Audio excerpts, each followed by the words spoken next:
لاہور کے بعد خبر شامل کرتے ہیں جیلم سے۔ ڈپٹی بیورو چیف ظہیر عباس کی رپورٹ کے مطابق جیلم میں نئے تعینات ہونے والے سی ای او ایجوکیشن محمد سلیم شاہ اور ڈسٹرکٹ ایجوکیشن آفیسر ایلیمنٹری محمد شہزاد نے عہدہ سنبھالتے ہی کام کا آغاز کر دیا ہے۔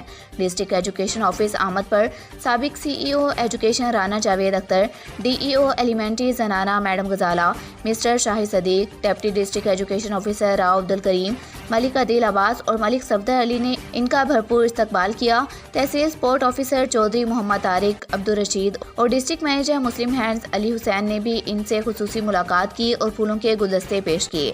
آل پاکستان کلرک ایسوسی ایشن کے چیئرمین وقاص ہاشمی، صدر Sikandar Feroz, general secretary Usama Masood Kayani, finance secretary Tayyab Arshad اور Fawad Haider, general secretary executive body Jhelum نے بھی سی ای او ایجوکیشن کی آمد پر ان کو پھولوں کے گلدستے پیش کیے۔